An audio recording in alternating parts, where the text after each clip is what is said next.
На База ТВ время новостей. Здравствуйте. Сегодня в выпуске. Призыв к консолидации находит поддержку. Вслед за Амцахара заявление Айтгалара поддержали Единая Абхазия, Абааш и организации российских соотечественников. Правительство начинает полномасштабный вывод энергетической отрасли из кризиса. В Черноморэнерго состоялось совещание Кристины Азган с руководством и представителями районных филиалов предприятия. В республике планируется открытие кардиоцентра. В Сухумской городской клинической больнице состоялась российско-абхазская медицинская конференция. Начнем с официальной хроники. Вопросы российско-абхазского сотрудничества обсудили президент Абхазии Аслан Бжания с послом Российской Федерации Алексеем Двиняниным. Об этом сообщает сайт президента. В свою очередь, уполномоченная по правам человека в республике Асида Шакрел обратилась к чрезвычайному и полномочному послу России в Абхазии Алексею Двинянину с просьбой рассмотреть вопрос об обоснованности взимания консульских сборов в размере 5000 рублей за определение наличия гражданства России у лиц, проживающих на территории Республики Абхазия, если органом, выдавшим заграничный паспорт гражданина России, является консульский отдел посольства Российской Федерации в республике. Как указывается в обращении, в аппарат уполномоченного по правам человека в Республике Абхазия поступают жалобы граждан и жителей республики, в которых они сообщают, что консульский отдел посольства Российской Федерации в Абхазии отказывает гражданам в принятии заявлений на замену загранпаспортов граждан Российской Федерации с истекшим сроком действия без оплаты консульского сбора. Уполномоченная надеется на то, что представителям Российской Федерации удастся найти справедливое решение вопроса о продлении действия российских паспортов. Проекты и планы в работе Всемирного Абхазо-Абазинского конгресса обсудили президент Абхазии Аслан Бжания и председатель ВААК Муса Экзеков. Приветствуя главу конгресса, президент отметил, что Муса Экзеков много трудится во благо Абхазии, и это высоко ценится. Далее встреча проходила без СМИ. После диалога председатель ВААК рассказал, о чем шла речь в беседе с главой государства. Мы говорили о тех возможностях, которым обладает команда Всемирного Абхазо-Абазинского конгресса здесь, в Абхазии. Мы говорили о тех проектах, которые мы сегодня реализовываем, и как мы совместно можем этот потенциал, эти возможности расширить.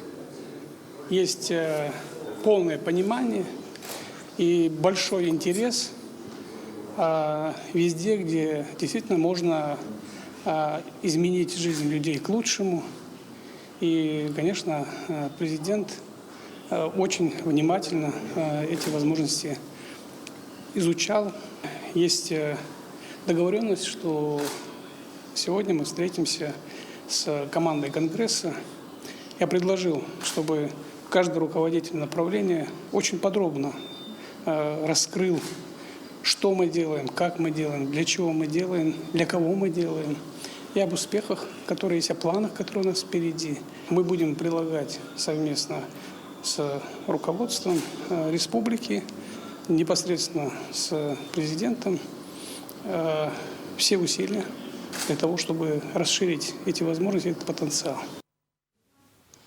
Кроме того, 24 марта президент Аслан Бжания посетил офис Всемирного Абхазо-Абазинского конгресса в Сухуме. Главе государства рассказали о работе исполнительного комитета Всемирного Абхазо-Абазинского конгресса и его региональных и местных отделений. Как сообщает пресс-служба, президент высоко оценил деятельность ВААК. Глава государства поблагодарил руководство и членов исполкома организации за реализацию проектов, направленных на развитие абхазского и абазинского языков, литературы, национальной культуры, обычаев, а также осуществление социальных программ. Председатель Высшего совета ВААК Муса Экзеков поблагодарил президента за встречу и отметил, что Конгресс и дальше будет активно развивать свою деятельность во благо абхазского и абазинского народов. Президент Абхазии Аслан Бжания поздравил председателя правления Республиканской общественной организации «Московская абхазская диаспора» Беслана Агрба с днем рождения. В телефонном разговоре глава государства пожелал Беслану Агрба крепкого здоровья, успехов и благополучия. 24 марта Беслану Агрба исполнилось 62 года.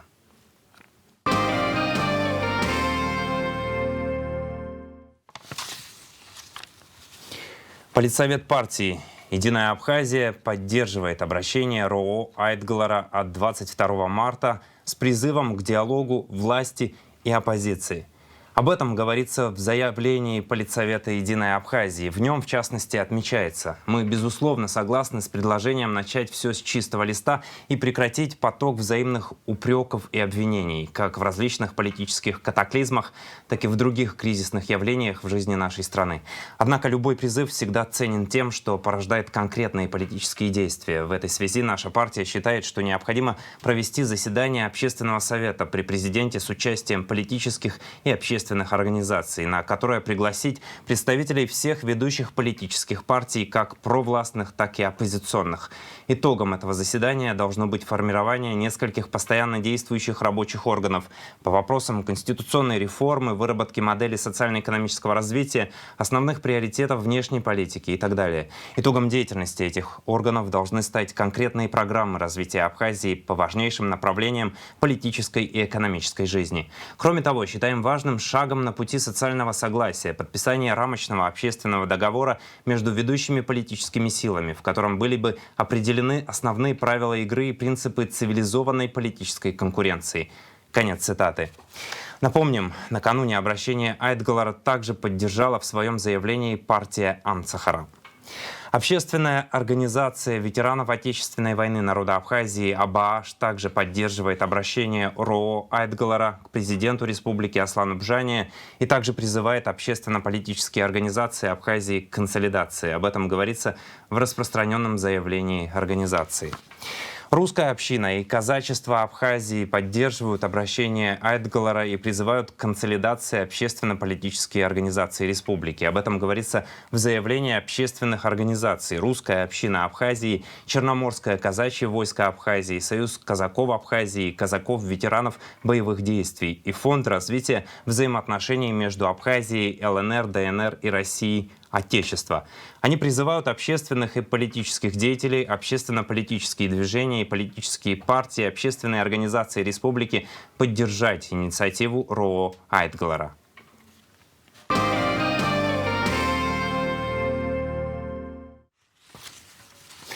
23 марта Кассационная коллегия Верховного суда Абхазии отменила оправдательный приговор Сухумского городского суда в отношении сотрудников МВД Бадри Джикерба, Аслана Чеди, Адгура Аутлева и Виталия Кулова, которых обвиняли в убийстве заключенного Анзора Тарба, и приняла решение вернуть дело на дополнительное расследование генеральному прокурору Абхазии.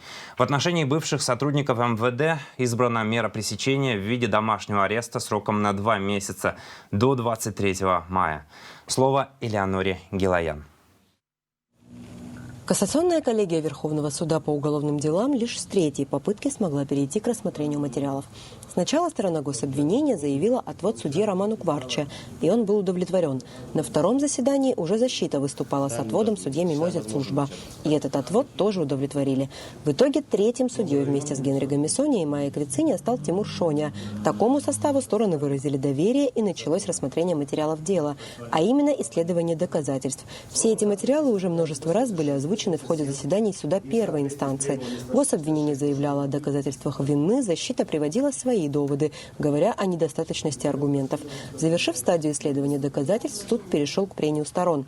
Первым выступил начальник судебного управления Генеральной прокуратуры Даур Амичба. В данном конкретном случае эти люди проработали в системе органов МВД от 10 до 15 лет, от 8, вернее, до 13 лет. На их счету много раскрытых уголовных дел. И тут получается, если в том случае, если взять за основу, что они не причастны, если они не могли даже представить в мыслях, что в здании МВД мог кто-то пострадать, хотя за день до этого носили лаваши, приносили лекарства, делали капельницы человеку, которого под вымышленной фамилией возили в больницу, и на следующий день они не могли представить, что с другим таким могло произойти, но это абсурдно. Мы не просим сегодня вынести обвинительный приговор, уважаемый суд, мы просим дать возможность суду разобраться и вынести справедливое решение. Если действительно на основании всех новых доказательств при новом допросе будет установлено, что это сделали Иванов, Петров, Сидоров, мы с огромным удовольствием откажемся от обвинения и привлечем вышеуказанных людей. Но говорить о том, что мы сегодня не знаем, кто это совершил, ну, это как минимум неправильно. И просить привлечь кого-то еще, А кого нам привлекать, если конкретные люди, которые занимались охраной и обеспечением безопасности, сегодня оправданы?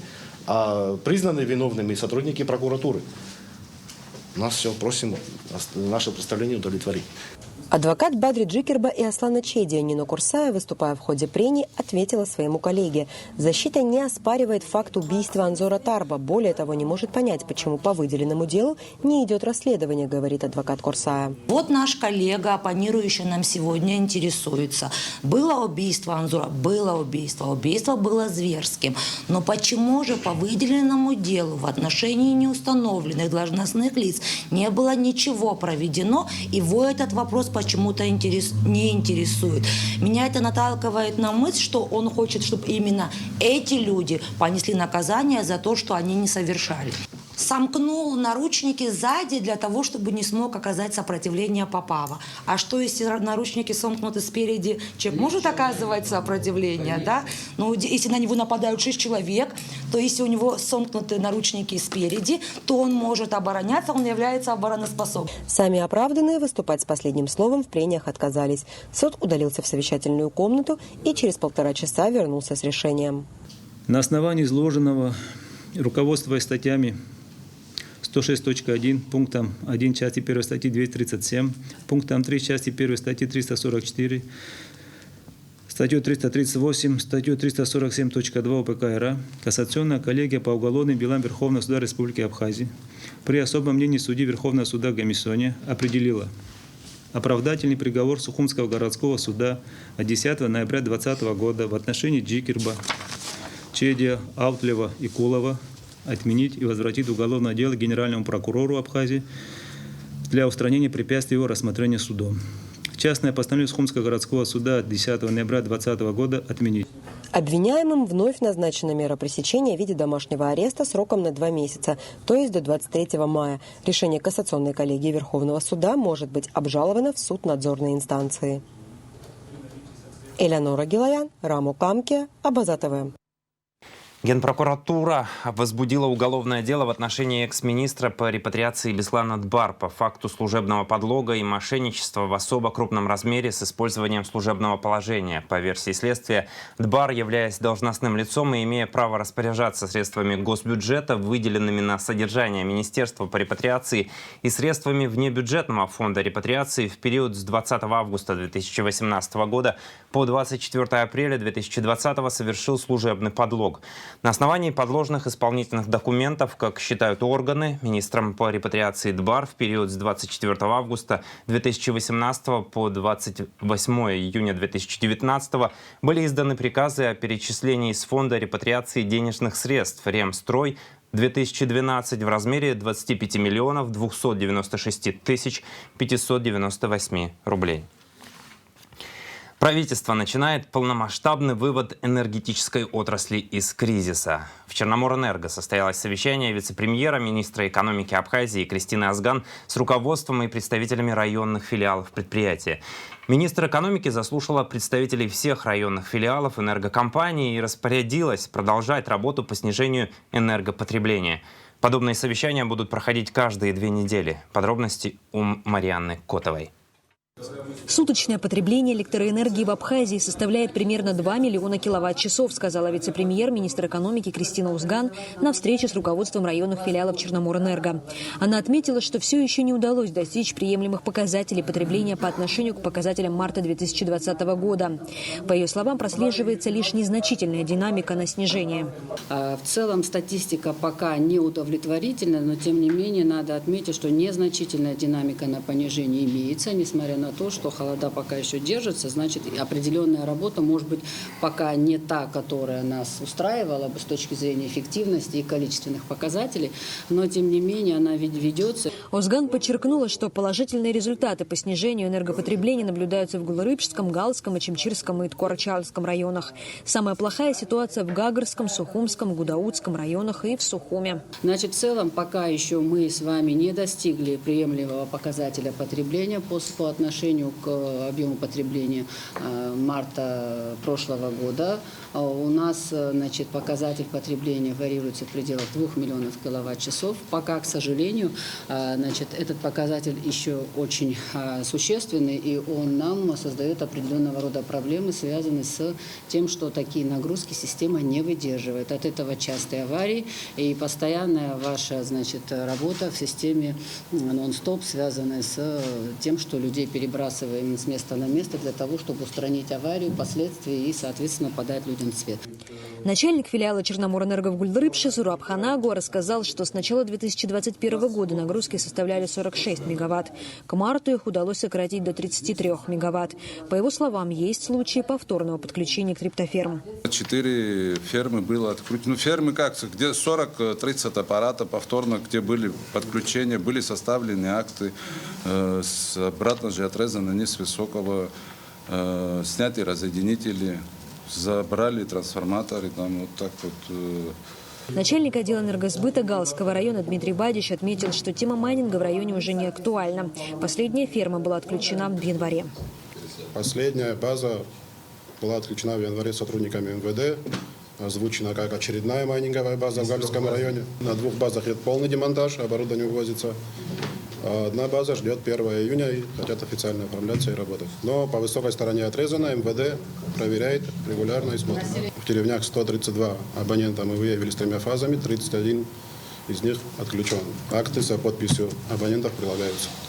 Тема трехфазных подключений интересует энергетиков особенно, так как для работы средних и крупных майнинговых ферм как раз необходимы все 3 фазы. Также интересуют Минэк льготники. Однако, как говорит министр, необходима сплошная ревизия, так как перед энергетиками сегодня стоит задача не только оптимизировать энергопотребление, но и создать базу данных. Мы с вами начнем масштабную инвентаризацию всей системы энергопотребления Республики Абхазия для того, чтобы иметь актуальную базу, чтобы мы с вами себе не рисовали цифры, а потом за эти цифры, соответственно, отвечали. Потому что, как вы знаете, в отчетности формируется задолженность дебиторская, соответственно, она у нас, к сожалению, на сегодняшний день достигает очень значительных размеров. И насколько она соответствует действительности, я бы хотела тоже знать. Перед энергетиками стоит еще 2 задачи – снять нагрузки и снизить объемы потребления. Это 2 разные категории. И для оптимизации и обеспечения безаварийной работы оборудования необходимо добиться оптимальных показаний по им обеим. Ставить. Первое. Вы снижаете потребление до уровня предельных нагрузок, тогда задача решается по снижению аварийности. Вторая часть задачи – это снижение потребления уже на эффективность, потому что, соответственно, объем потребления, снижение объема потребления дает нам другие результаты. Что касается аварийности, то проблемы, судя по выступлениям представителей всех филиалов, есть везде. Максимальное количество времени, которое абоненты проводили без света из-за неполадок в сети, это 13 часов в Гудауте. В Сухуме эти проблемы решаются быстрее, но, по словам Тимура Джинджолия, начальника СОЭС, при выходе из строя мощного трансформатора ситуация будет катастрофическая, так как замены сегодня нет. Резерва трансформаторов нету вообще никакого. Значит, 2 кривых трансформатора у меня стоит, и все. Если сегодня что-то произойдет, выйдет из строя какой-то трансформатор более или менее серьезной мощности, катастрофа будет. В Сухумском районе из-за перегрузок полностью вышло из строя 4 трансформатора. Силами Черноморэнерго их починили. Но поломки будут продолжаться, так как нагрузки практически не снижаются. Как заметил Тимур Джинджоли, чем выше стоимость биткоина, тем ниже напряжение в сети.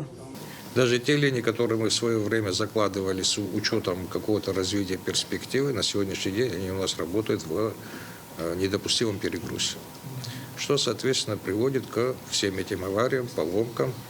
Чем выше стоит биткоин, тем ниже напряжение у нас в сети. По мнению Михаила Логуа, гендиректора Черноморэнерго, в Абхазии до сих пор не осознали всю серьезность проблемы. Даже парламент не идет навстречу энергетикам и не принимает закон, который бы позволил конфисковать оборудование и штрафовать майнеров.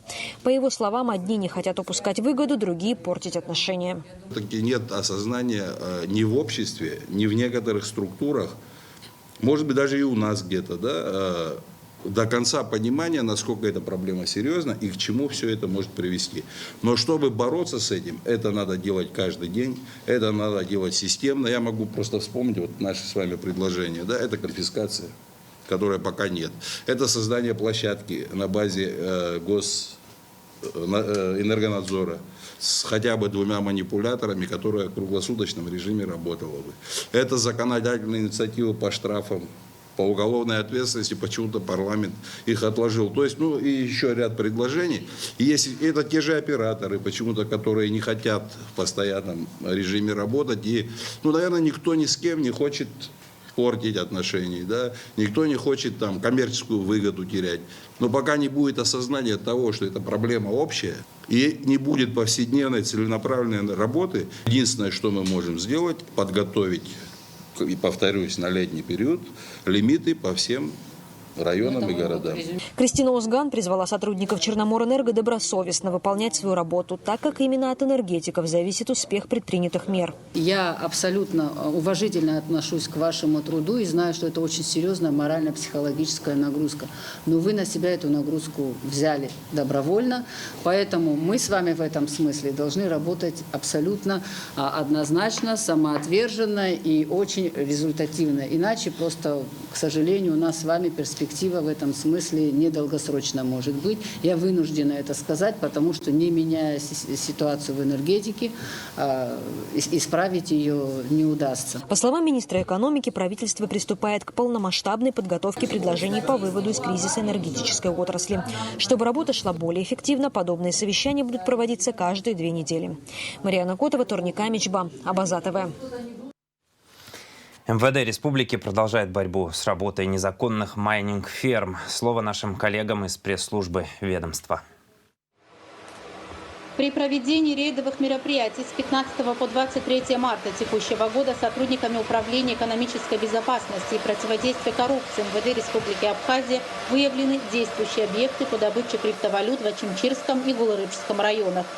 Прекращено действие майнинг-фермы в селе Шашилкыта Чимчирского района. В частном домовладении на установленных стеллажах работало 181 устройство по добыче криптовалют. Оборудование отключено, устройства энергоподачи опечатаны. Для исключения возможности повторного подключения демонтирован обеспечивающий данный объект электроэнергии трансформатор мощностью в 1 мегаватт. При повторной проверке майнинг-объекта на территории консервного завода в Ачимчирском районе отключены от энергопитания 250 единиц криптоустройств. В том же районе в ходе проведения рейдовых мероприятий выявлены 2 крупные фермы. В селе Ачугара в нежилом частном домовладении сотрудники милиции совместно с представителями комиссии при районной администрации отключили 350 аппаратов по добыче криптовалют. Силовые кабели отрезаны от линии электропередачи. Отключен от энергосети объект в селе Шашилкыт на 100 устройств.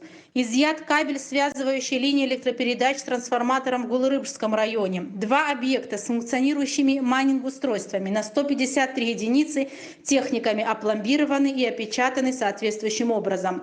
Обесточиваются от энергосети также не действующие на момент проверки майнинг-фермы. В столице республики прекращена деятельность 2 действующих на момент проверки адресов с работающим оборудованием. Сотрудниками Управления внутренних дел по городу Сухум совместно с представителями администрации города в ходе проведения проверок отключено более 45 аппаратов. В Сухумском районе сотрудниками отдела внутренних дел выявлена частная криптоферма в селе Яштуха. Действующие устройства отключены от энергосети. При системной проверке ранее отключенных объектов на территории района нарушений не установлено. Оборудование частично демонтировано. 15 ранее отключенных и опечатанных объектов проверено в Гагрском районе. Нарушений также не выявлено. На 3 объектах в поселке Бзып и Пицунда оборудование полностью демонтировано владельцами. Сотрудниками милиции систематически проводится мониторинг майнинговых ферм. Рейдовые мероприятия по выявлению незаконно действующих объектов по добыче криптовалют проводятся под личным контролем министра внутренних дел Дмитрия Дбар. Проверки проводятся как в дневное, так и в ночное время.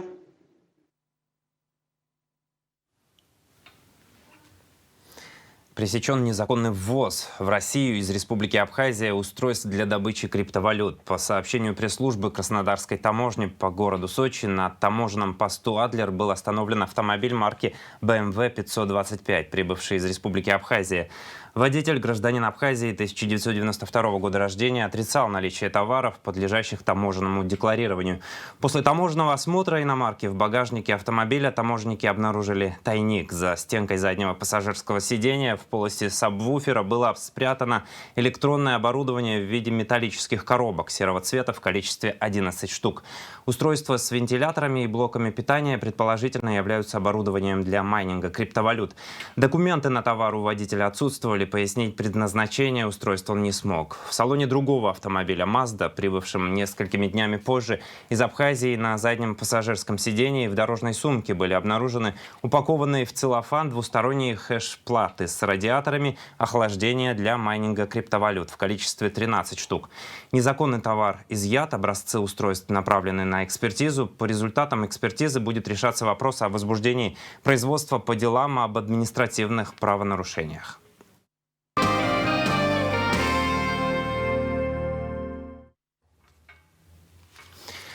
Согласно сообщению оперативного штаба, за 24 марта тестирование на коронавирусную инфекцию проведено у 183 человек. Диагноз COVID-19 подтвержден у 26 из них. В Гудаутской ЦРБ 23 марта скончались 2 пациента. Мужчина 1942 года рождения, женщина 1961 года рождения. У обоих была выявлена коронавирусная инфекция и двусторонняя полисегментарная пневмония. Общее число выявленных заболевших коронавирусом в Абхазии на сегодняшний день составляет 13 300 человек. Зарегистрировано 211 летальных случаев. Выздоровели 12 801 человек. В республике планируется открытие кардиоцентра. В Сухумской городской клинической больнице состоялась медицинская конференция с участием сотрудников отделения хирургического лечения сложных нарушений ритма сердца и электрокардиостимуляции Национального медицинского исследовательского центра эндокринологии Министерства здравоохранения России.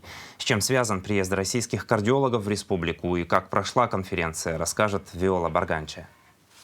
Наладить контакты, обменяться опытом. С такой целью состоялся визит российских врачей в Абхазию. Его актуальность обусловлена и тем, что в республике планируется открытие кардиологического центра. Об этом рассказал главный врач Сухумской городской клинической больницы Вячеслав Абухба. Они рассказали, какие достижения, что они могут делать, какие достижения в России и в мировой практике.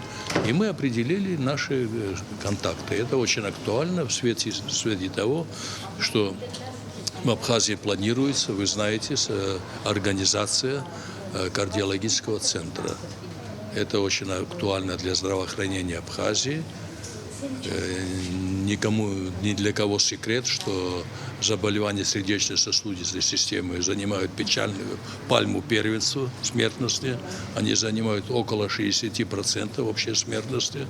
Естественно, эта проблема очень актуальна для практического здравоохранения. Помимо этого, такое взаимодействие и дальнейшее сотрудничество между кардиологическими и эндокринологическими службами двух стран позволит наиболее эффективно оказывать помощь пациентам Абхазии. Основная глобальная цель – это повышение качества, безопасности и эффективности оказания медицинской помощи гражданам Абхазии. Для того, чтобы мы могли настроить правильное взаимодействие, обменяться опытом и обеспечить работу при наших служб, наших центров, наших стран для того, чтобы мы могли максимально качественно и эффективно оказывать помощь нашим пациентам. То есть глобально это повышение эффективности и доступности оказания медицинской помощи, потому что именно вот благодаря вот таким вот семинарам, встречам, обменам опытом мы можем улучшить нашу деятельность. Вот сегодня во время конференции мы выступили с докладом, озвучили наш опыт, выслушали вопросы,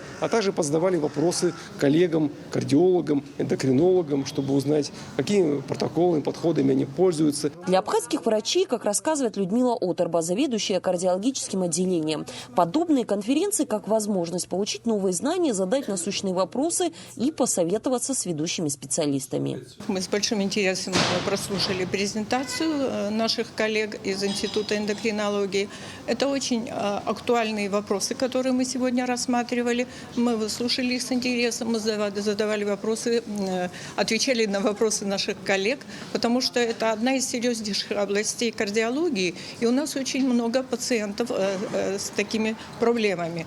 К сожалению, вы знаете, что у нас кардиохирургии в Абхазии пока нет. Мы очень надеемся на то, что это в ближайшей перспективе, да, возникновение такого медицинского центра кардиохирургического профиля. И вот один из аспектов серьезнейших – это вот категория больных с аритмиями, то, о чем сегодня мы говорили как раз. У нас за год бывает таких больных в нашем отделении, Сухумской городской клинической больницы, в отделении кардиологии, в среднем где-то от 150 до 180 пациентов ежегодно. Ну, не все эти пациенты, конечно, нуждаются именно в кардиохирургическом подходе. Мы консервативно пытаемся справиться, но есть категория серьезнейших аритмий, угрожающих для жизни аритмий, которые требуют подхода именно кардиохирургического. И вот это взаимодействие, вот как бы такие контакты, я думаю, что они позволят нам эти проблемы решать буквально вот начиная с сегодняшнего дня, так скажем. Мы, правда, такую категорию больных пересылаем чаще всего, вернее, направляем в Краснодарский центр грудной хирургии. Но вот появляется еще возможность для взаимодействия. Чем больше, тем лучше. Визит московских медиков в республику продлится несколько дней. 25 марта в планах у российских кардиологов совместный с абхазскими врачами осмотр пациентов. Виола Барганджи, Раму Камки, Абазатова. Продолжаем выпуск. Вопросы учета и реставрации объектов культурного наследия, практику правового регулирования в части использования и сохранности объектов наследия обсудили в ходе рабочей встречи министр культуры Абхазии Гудиса Агарба с первым заместителем руководителя Департамента культурного наследия города Москвы Сергеем Мирзаяном. Также стороны обсудили вопросы организации и проведения стажировок в подразделениях Мосгорнаследия для специалистов из Абхазии в целях повышения квалификации. На канале Абаза ТВ продолжается образовательный проект общественной организации «Апейпш-21». В течение года в эфире будут транслироваться более 50 видеоклипов на стихи абхазских поэтов, включенных в учебную программу по абхазской литературе с 5 по 11 классы. Стихи читают актеры Абхазского драматического театра имени Самсона Чанба. В этот раз произведение Ивана Тарба с Бэдша читает Василий Дзэдзария.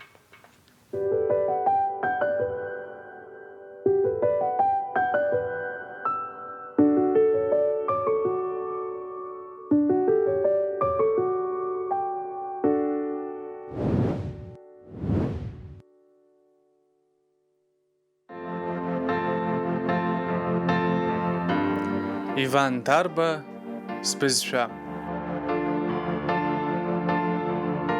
Абжи сирахопа хаха, сышха кваркон билашту.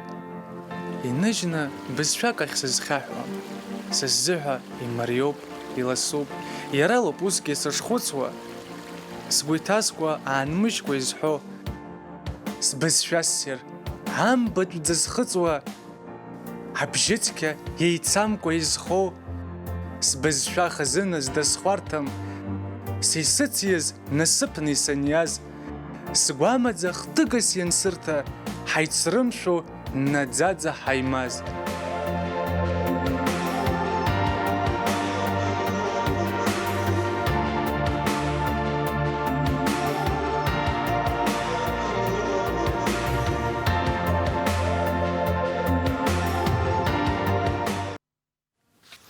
О спорте. Вопросы, связанные с развитием футбола в Абхазии, обсудили глава администрации города Сухум Беслан Эшба с заместителем гендиректора по спортивному развитию и юридическому сопровождению футбольного клуба «Зенит» Санкт-Петербург Максимом Погореловым и директором Центра повышения квалификации тренеров при Академии «Зенита» Сергеем Морозовым.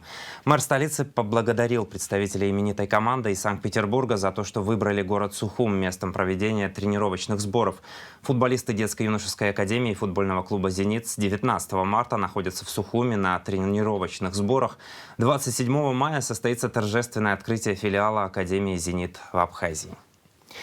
Сухумский «Нарт» игроков 2007 года рождения, обыграв в финале команду «Саки», Республика Крым со счетом 4-0 стал победителем Всероссийского футбольного весеннего фестиваля «Мячи прилетели» в городе Анапа, сообщается на странице футбольного клуба.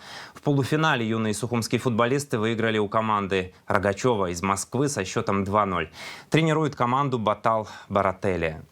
Сборная команда Абхазского государственного университета по футболу 24 марта одержала победу над командой Ростовского государственного экономического университета со счетом 5-3. Это была вторая стыковая игра на базе Кубанского государственного университета, которая является отборочным этапом открытых соревнований по футболу среди студентов Национальная студенческая футбольная лига сезона 2021 года. Воспитанница серии бокса Управления по делам молодежи и спорта администрации Сухума Диана Мелконян завоевала золото первенства Центрального совета физкультурно-спортивного общества профсоюзов России по боксу среди девушек 15-16 лет в весовой категории 48 килограммов. Диана обеспечила себе выход в первенство России. Сейчас о погоде.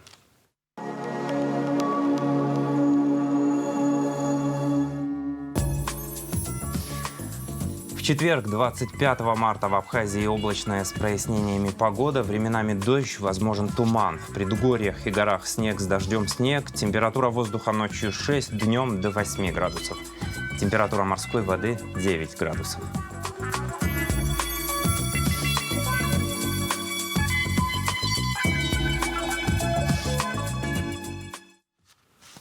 На этом пока все. За развитием событий следите вместе с нами и на сайте abaza.tv. До встречи в эфире.